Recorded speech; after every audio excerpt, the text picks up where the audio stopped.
भारत में करोड़ों परिवार मिडिल क्लास फैमिली से बिलोंग करते हैं। सुबह से लेकर शाम तक नौकरी, बिजनेस, काम, सैलरी आती है, खर्च होता है, कुछ बच जाता है और फिर अगला महीना शुरू होता है।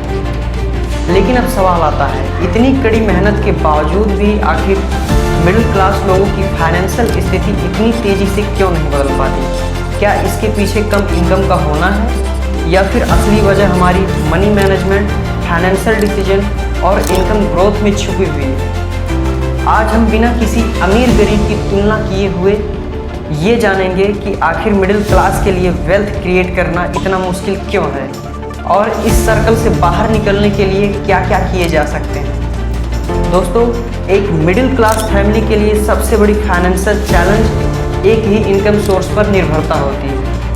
मान लीजिए एक व्यक्ति है और उसकी मंथली सैलरी 40,000 रुपये है। साल दर साल उसकी सैलरी में ग्रोथ होती है, लेकिन उसके साथ ही घर का किराया, बच्चों की पढ़ाई, मेडिकल एक्सपेंसेस, ट्रांसपोर्टेशन और भी कई खर्चे बढ़ते हैं तो बचत नहीं हो पाता और रोज़मर्रा की ज़िंदगी में इनकम के अधिकतर पैसों का खर्च हो जाने के कारण इन्वेस्टमेंट के लिए अलग से पैसा नहीं बच पाता। यानी सिंपल प्रिंसिपल है, वेल्थ क्रिएट के लिए आप अपने खर्चे को कम मत कीजिए, बल्कि इसके साथ साथ अपने इनकम को भी बढ़ाइए। जैसे नई स्किल सीखना, जॉब अपॉर्चुनिटी तलाशना, साइड बिजनेस बनाना और बिजनेस की संभावना खोजना, ये इनकम ग्रोथ के तरीके हो सकते हैं। अब आते हैं दूसरी सबसे बड़ी समस्या पर, लाइफ स्टाइल इन्फ्लेशन। जब इनकम बढ़ता है तो एक्सपेंसेस भी बढ़ते हैं। सैलरी 30,000 से 50,000 होती है तो हो सकता है नया फ़ोन, बाहर खाना खाने जाना, महंगे कपड़े और भी कई सुख सुविधा की वस्तुएं खरीदना शुरू हो जाए। और फिर सैलरी 50,000 से 70,000 होती है तो लाइफ अपग्रेड हो जाता है। नतीजा क्या होता है? इनकम बढ़ती है पर वेल्थ उतनी तेज़ी से नहीं बढ़ पाता। इसका मतलब यह नहीं कि आप अपनी ज़िंदगी में कोई भी सुख सुविधा की वस्तुएं मत खरीदिए, बल्कि इसका सही अप्रोच है कि जब इनकम बढ़े तो उसका पूरा हिस्सा लाइफ स्टाइल में खर्च करने के बजाय कुछ हिस्सा सेविंग्स और इन्वेस्टमेंट में भी जाए। मिडिल क्लास परिवारों में अक्सर सेविंग की आदत बहुत मजबूत होती है, लेकिन सिर्फ कुछ पैसा बचाकर लॉन्ग टर्म वेल्थ क्रिएशन के लिए पर्याप्त नहीं होता। समय के साथ वस्तुओं की कीमतें बढ़ती हैं। उदाहरण के लिए, यदि कोई चीज़ आज 100 रुपये में मिल रही है तो ज़रूरी नहीं है कि वह कई सालों बाद भी 100 रुपये में ही मिले। इसलिए फाइनेंशियल प्लानिंग में सिर्फ यह देखना ज़रूरी नहीं होता है कि मैं आखिर कितना पैसा बचा रहा हूँ, बल्कि यह भी देखना ज़रूरी होता है कि समय के साथ मेरा पैसा कैसे बढ़ रहा है। इसके लिए लोग अपनी फाइनेंशियल सिचुएशन और रिस्क मैनेजमेंट के अनुसार अलग अलग इन्वेस्टमेंट ऑप्शंस पर विचार करते हैं। लेकिन इन्वेस्टमेंट क्विक मनी नहीं होती, बल्कि वेल्थ क्रिएशन आमतौर पर समय, डिसिप्लिन और कंसिस्टेंसी मांगती है। अब हम बात करते हैं फाइनेंशियल एजुकेशन की कमी के बारे में।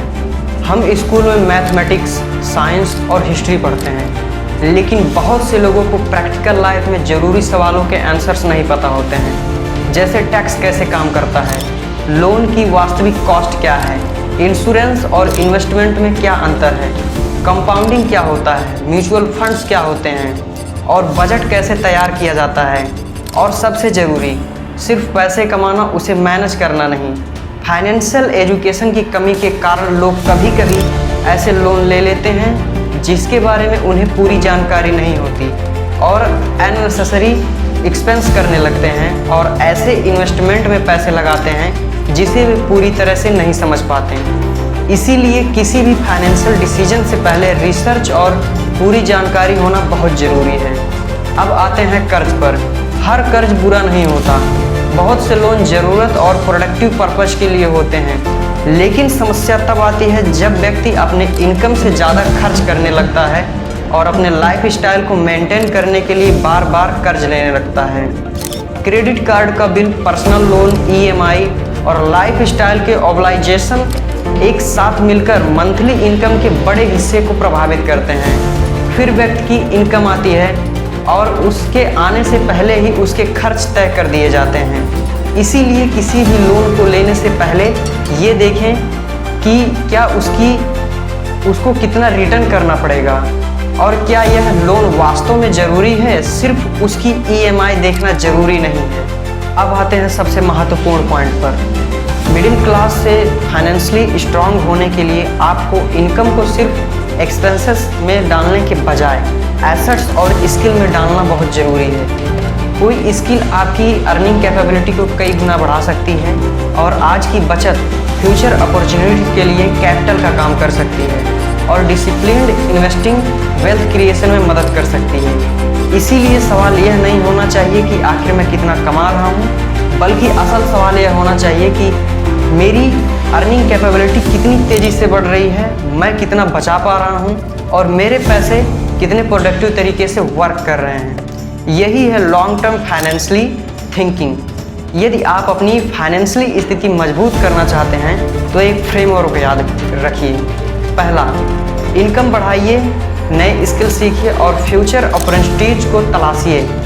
दूसरा, एक्सपेंस को कंट्रोल कीजिए, हर चीज़ खरीदना जरूरी नहीं है। तीसरा, इमरजेंसी फंड बढ़ाइए क्योंकि अचानक आने वाला खर्च जिससे कि आपकी फाइनेंशियल प्लानिंग को बिगाड़ न दे।